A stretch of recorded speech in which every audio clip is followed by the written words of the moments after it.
Today we discuss about components of curriculum, मतलब कि curriculum के कौन कौन से घटक हैं। सबसे पहले हम लोग यह जानते हैं कि what is the meaning of component.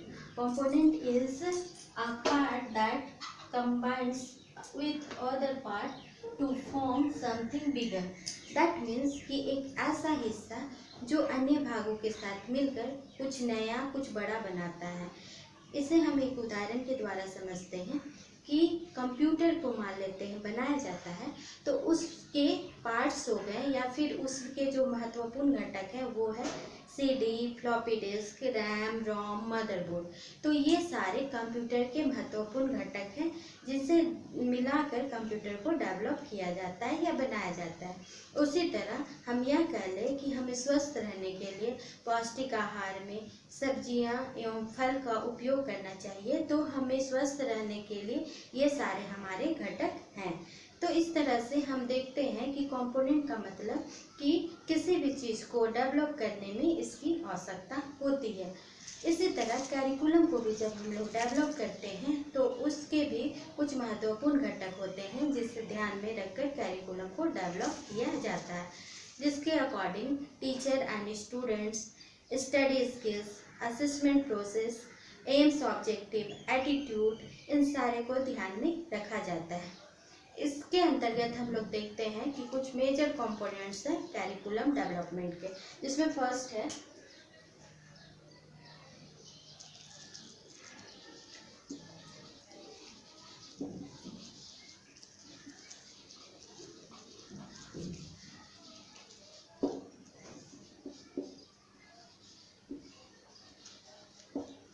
goals, aims and objectives।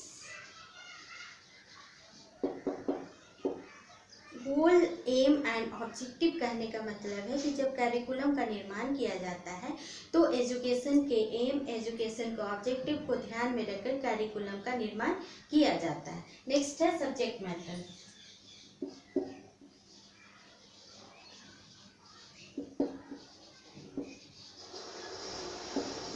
या कंटेंट।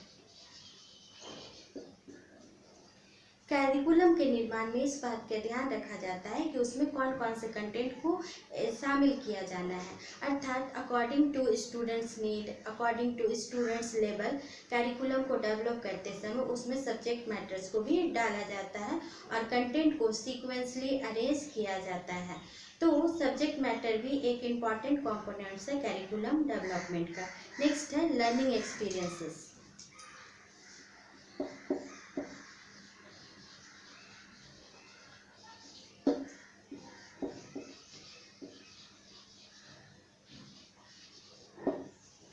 अर्थात करिकुलम के माध्यम से स्टूडेंट्स को कौन कौन से लर्निंग एक्सपीरियंसेस प्राप्त होने चाहिए, इस बात को भी ध्यान में रखा जाता है। अर्थात स्टूडेंट्स को क्या सिखाना है, कितना सिखाना है, कितने समय के अंदर सिखाना है, इन सारी बातों को ध्यान में रखते हुए करिकुलम को डेवलप किया जाता है और स्टूडेंट्स के अधिगम अनुभवों को भी उसमें शामिल किया जाता है। नेक्स्ट है इवैल्यूएशन प्रोसेस।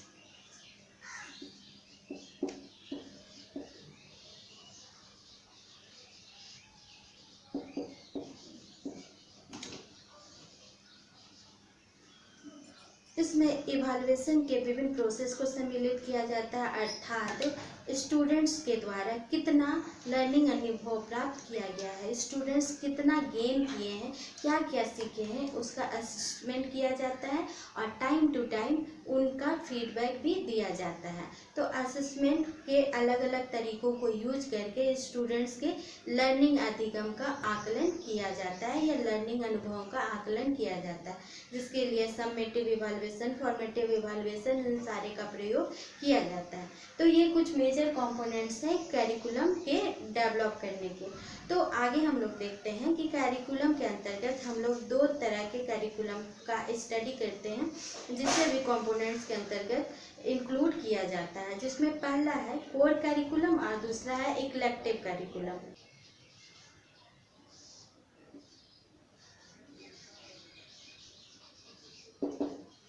सबसे पहले हम लोग कोर करिकुलम का स्टडी करते हैं। What is core curriculum? Core curriculum is a set of school and college course in subject considered essential to a suitable education, as in providing necessary skills, common cultural knowledge. So we can say that कि core curriculum के अंतर्गत उन सारे courses एवं subject का study किया जाता है जो कंपलसरी होते हैं, और लगभग सारे स्कूल्स या कॉलेजेस में एक तरह के ही करिकुलम का उपयोग किया जाता है। तो यहाँ पर कुछ हम लोग फोकस पॉइंट देखते हैं, जिसमें फर्स्ट है, this type of curriculum there exist a set of common learning.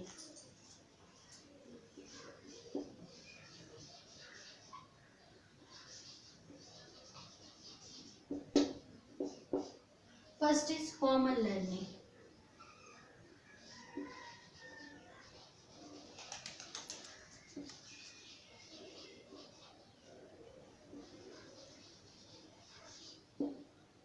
Common learning including knowledge, skills and values.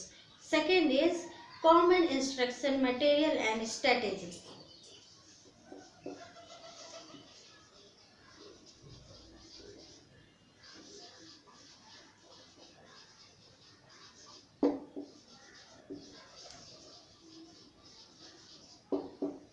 अर्थात इसके अंतर्गत सभी को एक तरह का अधिगम प्रदान किया जाता है और एक तरह के लर्निंग मटेरियल का उपयोग करके उन्हें अधिगम में शामिल किया जाता है, या फिर एक तरह के लर्निंग मटेरियल स्टूडेंट्स को प्रोवाइड किए जाते हैं। नेक्स्ट है कॉमन असेसमेंट।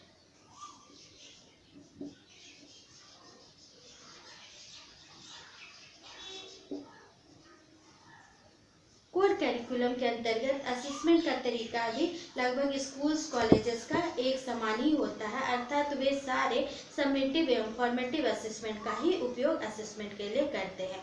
तो इस तरह से कोर करिकुलम के अंतर्गत एक तरह के लर्निंग स्टूडेंट्स को प्रोवाइड किए जाते हैं, एक तरह के लर्निंग मटेरियल एवं स्ट्रेटेजी स्टूडेंट्स के लिए प्रोवाइड किए जाते हैं, और सेम तरह का असेसमेंट प्रोसेस भी अपनाया जाता है। इसके अंतर्गत कुछ सब्जेक्ट हैं जिनको इंक्लूड किया जाता है, जिसमें पहला है सोशल साइंस,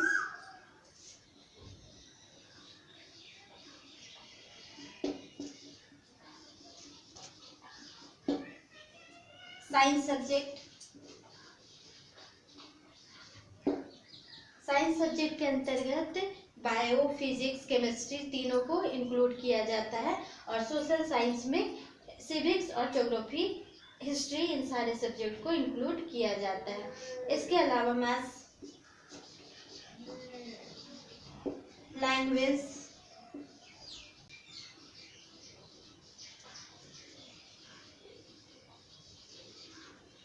लैंग्वेजेस को इंक्लूड किया जाता है।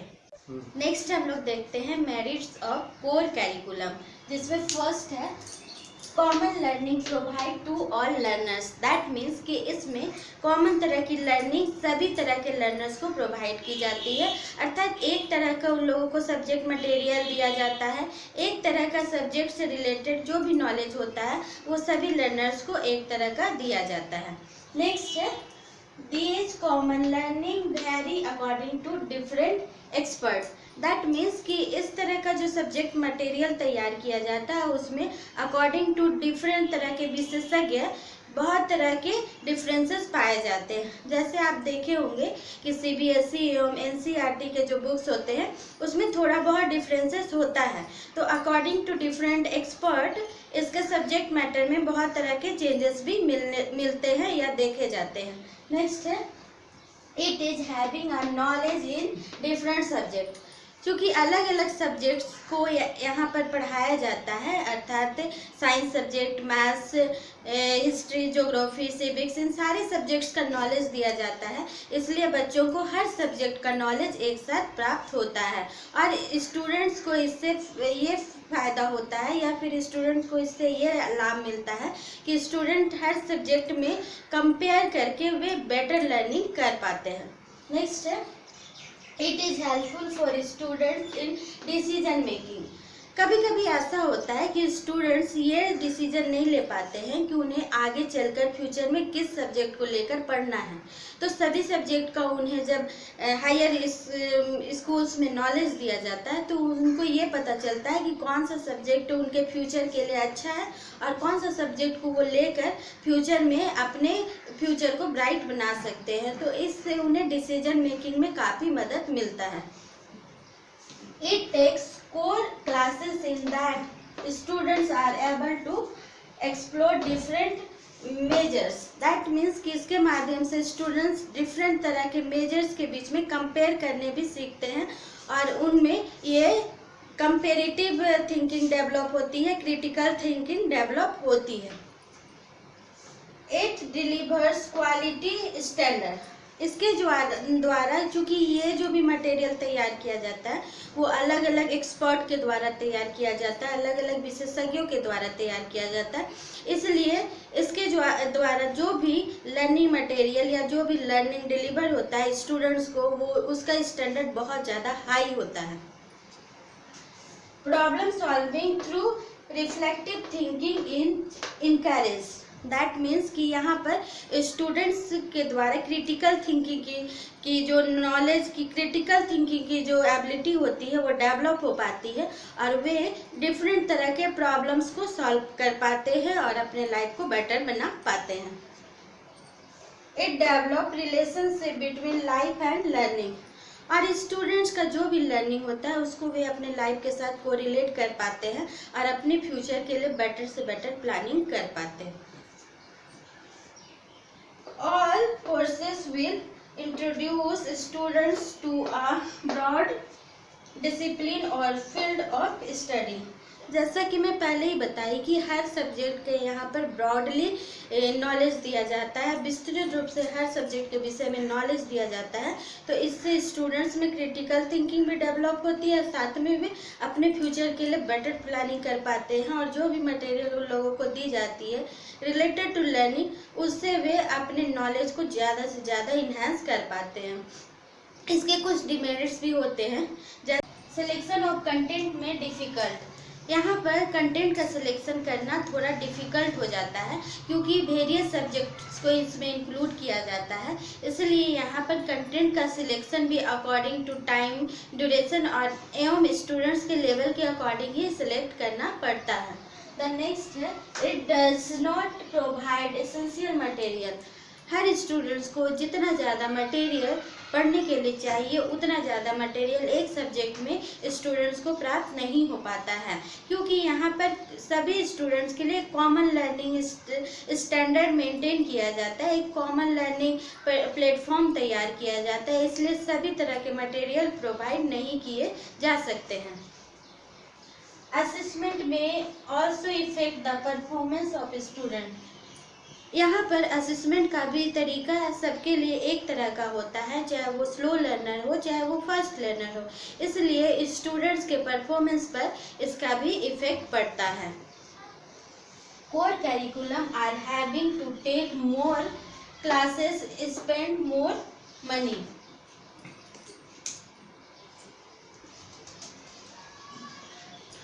कोर करिकुलम के लिए काफ़ी ज़्यादा क्लासेस की आवश्यकता होती है और इसमें टाइम भी बहुत ज़्यादा टेकन करता है और मनी भी बहुत ज़्यादा खर्च होते हैं। अब यहाँ पर हम लोग यह देखते हैं कि कौन कौन से इशूज़ हैं कोर करिकुलम को लेकर, अर्थात इसमें कौन कौन से सब्जेक्ट को इंक्लूड किया जाना चाहिए। What should be added in the core, मतलब कौन कौन से सब्जेक्ट्स को ऐड किया जाना चाहिए कोर में, यह एक तरह का इशू है। हाउ लॉन्ग नहीं दिखता, इधर का ना तुम्हारा पास है। How large should be the core, core कितना लंबा होगा ये भी डिसाइड करना एक तरह का इशू हो गया है। What should B from the core, क्या क्या चीज़ कोर में होना है, यह भी एक तरह का इशू है। It a core required for all learners, क्या इस तरह का जो कैरिकुलम या इस तरह का जो कोर कैरिकुलम है वो सभी स्टूडेंट्स के लिए, सभी लर्नर्स के लिए ज़रूरी है। तो ये कुछ इश्यूज है कोर कैरिकुलम से रिलेटेड। सो इन सारे इश्यूज का सॉल्यूशन करना बहुत ज़रूरी है, तभी जाकर कोर कैरिकुलम सभी स्टूडेंट्स के लिए अच्छा हो सकता है, बेटर हो सकता है। So thank you so much for watching my video. I hope कि आप लोगों को कोर कैरिकुलम समझ में आ गया होगा।